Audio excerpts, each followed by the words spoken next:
Kung libre ba yung bahay, libre ba yung pagkain, libre ba yung transpo. So, ang masasabi ko is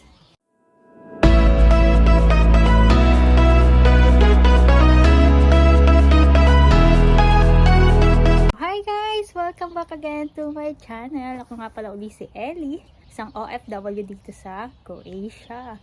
So, medyo ano na ngayon, nagtutunaw na ng yellow and meron tayong guest. Chidin!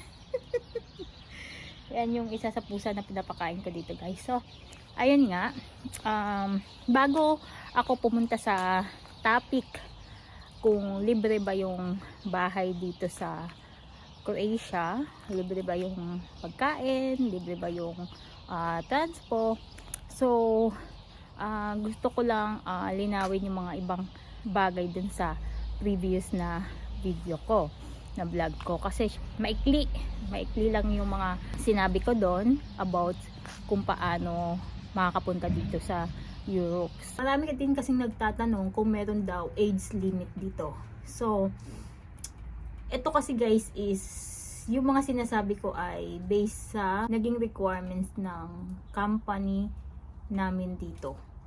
So, I'm not sure kung sa iba is meron silang age limit or kung ano pa yung mga requirements na hinahanap sa kanila. So, sa pagkakaalam ko kasi 45 to 50 years old. Sa kabatch ko kasi na pumunta dito, merong 45 na nakapasok, o di ba? May mga 45 years old na nakapasok. Pag ang edad mo is 40 up, may ECG. So, may dagdag na requirements sa medical. Dito naman kasi, kung nandito ka na mismo sa Europe, sa Croatia, makikita mo naman na kahit yung matatanda na is nagtatrabaho pa rin dito. So, age limit, nasagot na natin. Requirements ba na dapat meron kang experience? Yes, syempre, kailangan talaga ng experience. Kasi, doon sa pinost ko, na requirements sa previous vlog ko is nandun naman yung nakalagay yung COE. Hanap talaga nila dito yung mga may experience na worker. So, kasi hindi naman madali din yung trabaho. So, kailangan talaga na may knowledge ka para doon sa ina-applyan mong trabaho. Pagdating naman sa educational background, so at least high school graduate. So, yun nga lang, sinabi ko dun sa previous na vlog ko, kailangan pa din na naka-apostil lahat. So, ngayon, nag-a-add na sila ng NC2 kung anong merong experience ka sa Pinas. Sa sales ka, dapat yung NC2 mo ay related din doon. So, parang customer service, parang ganun. Yun yung additional requirements na nila ngayon. So, ano pa yung mga iba pang tinatanong? Total na ginastos. Yung total kasi na ginastos guys, total cost lahat is masasabi natin na more or less nasa around 200,000. Lahat-lahat na yon. So, ibig sabihin kung lahat-lahat na mula pag-a-apply, medical, kasi sagot mo naman yung medical hindi naman sagot yun ng agency. So, pag-a-apply, medical, pag-aayos ng documents mo, and yung pamasahe, and yung mga pagkain habang nag-apply ka, and then yung placement fee, and then yung placement fee kasi guys, depende yun sa exchange rate ha. Tapos, yung mga dadalhin mo once na paalis ka na papunta dito. So, ganun yung dapat na i-prepare yung amount. So, yun yung mga karagdagang informasyon para sa pag-a-apply nyo or para makapunta kayo dito sa Europe. So, ako kasi dito guys is going 10 months this month. So, nakaalis ako ng Pilipinas ng April last year. Interview ako October 2024. Ex-abroad na ako kasi galing na ako ng Dubai. Apply ako mismo dun sa post nila sa FB. So, hindi ko naman akalain na masesendan ako ng email for, take note guys, for final interview na agad. And, employer na yon. So, yun lang yung na nakaka-amaze na pinagpapasalamat ko kay Lord na hindi na ako dumaan sa initial interview. So kasi yung iba dumaan pa sa initial interview, matagal pa silang naghintay bago ma-email uli for final interview. So nagkataon lang talaga. So na interview ako na October, nag-process ng mga document. Mahigpit na sila ng konti dito pagdating sa language. So yun, kailangan din yun. Kaya yung mga gustong mag-apply papunta dito sa Croatia, mas maganda ng maging aware kayo kung anong language meron dito. So kahit pa paano makapag-start kayong mag-aral, and isa yun sa advantage. Ayun, ito kasi sa Croatia, bale yung company ko ay German company. So isang kilalang company talaga dito sa Europe. So hindi lang siya dito sa Europe branch, kundi abot na rin hanggang US. So ganun kalaki yung company namin. Nung pumunta kami dito, medyo maluwag-luwag pa ng konti. Mag-comply lang kayo sa mga requirements and samahan nyo talaga siya ng dasal kasi yun lang din yung naging puhunan ko talaga. Hindi ko naman akalain na yung dati na pinapangarap ko lang na puntahan na lugar is nandito na ako ngayon. At ito nga. Oh. At nag-e-enjoy pa ng snow. O, di ba may snow? May snow. So nakakaranas na ng snow na before, kasi nasa Dubai ako, disyerto doon. So ngayon, snow naman yung hinahawakan ko na dati ay ano man tawag doon, buhangin sa disyerto. Ayan, snow naman ngayon. Comply nyo lang yun, lahat ng requirements. Tapos mahabang pasensya guys, kasi nga syempre ako, maswerte lang ako kasi nakaalis ako within 6 months ng apply ko. Pero yung iba nakabatch namin, inabot talaga sila ng 1 year. And alam ko meron pang natitira sa Pilipinas hanggang ngayon. I know last October nagkaroon sila uli ng interview sa Pinas.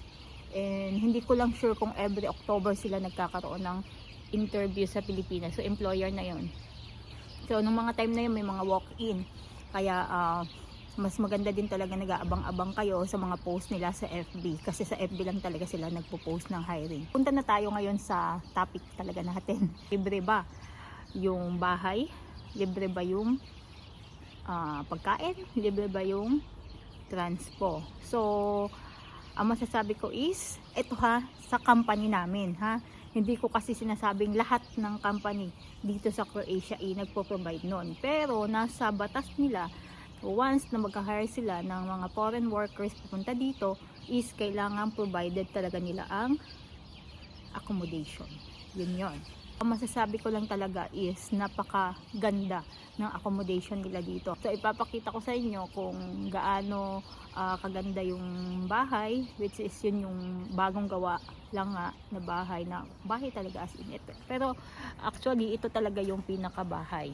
Ayan. So makikita nyo. Malawak.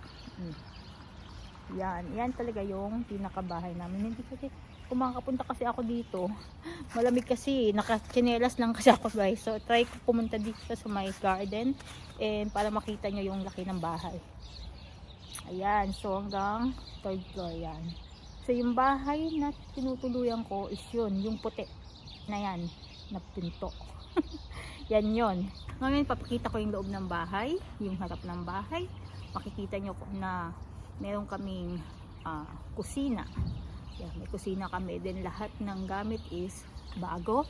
Meron kaming refrigerator, meron kaming dishwasher, meron kaming electric stove, and mga gamit, initial na mga gamit sa bahay is free din yun. Dalawa yung, bali isa lang talaga yung room. Kumbaga, yung isang room kasi is living room. So ang ginawa namin, tig-isa kaming kwarto. So yung salas ngayon naging room ko, tapos yung room talaga na dapat sa amin naging room ng kasamahan ko. So inano lang namin, inayos lang namin yung bahay. Then meron kaming CR, bathroom, may shower, ganon. So ayun yung kagandahan talaga. Malaki yung space, nakakagalaw ka ng maayos. Unlike doon nandun ako sa Dubai before, yung iba talaga na company doon sa Dubai is hindi nila provided yung accommodation. And ang kagandahan pa dito guys, free yung wifi. Yung bahay, check, libre. Pangalawa, yung wifi, libre. Oh, hindi pa nga kasali yun sa sinabi ko eh. Kasi sabi ko, libre ba yung bahay, transport at pagkain. So, libre yung bahay, may wifi, free din. So, yung pagkain, libre ba? Yes, libre yon. So, kasi kasama yon sa food allowance na dinadagdag sa pinakasahod. Then, transport allowance, libre din ba? Yes, free din. Although, hindi kami sumasakay dahil nakikita nyo yung guys.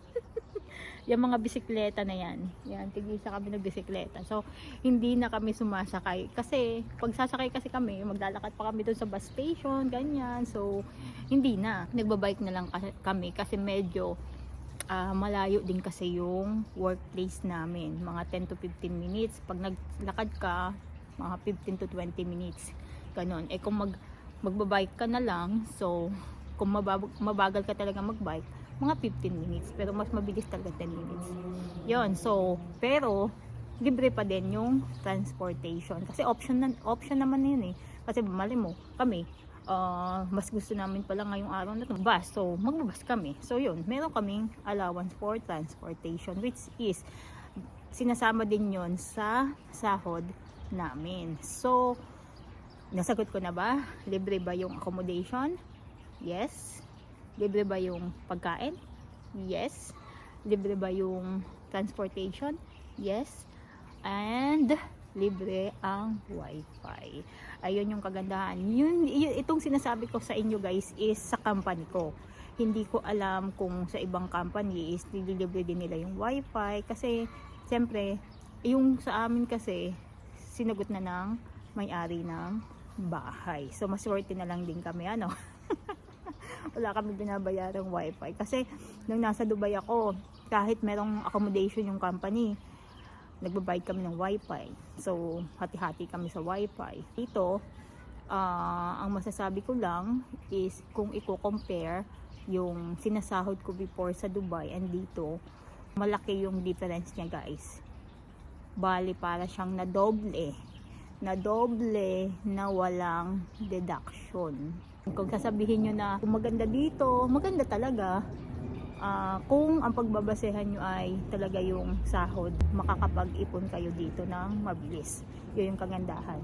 So, pagdating naman sa work, yan yung ating susunod na magiging topic. Ano ba yung work?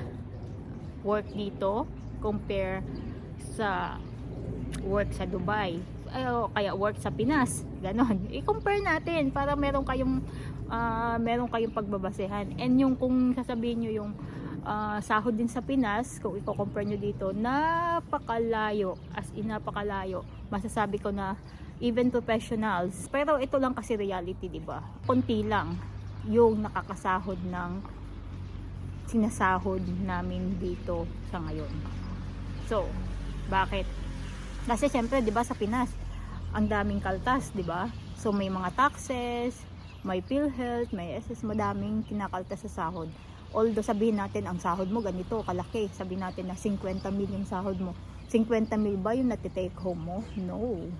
Pero dito, kung ganyan yung sinasahod mo, mati-take home mo yan lahat. Meron kasi biglang dumating na nakatira din dito sa bahay. So, ayan, sa mga hindi pa nakapanood ng previous video ko, diba? Yung previous video about kung paano makapunta dito sa Europe, ilalagay ko yung link dyan sa baba para pwede nyong balikan. And ayun, stay tuned and stay updated. Ako nga pala uli si Ellie, ang nagsasabing bawal ma-stress para hindi mategi ng mabilis and iwas sa lamig. Pero maganda kahit ikaw ay manigas. Bye guys! Bye!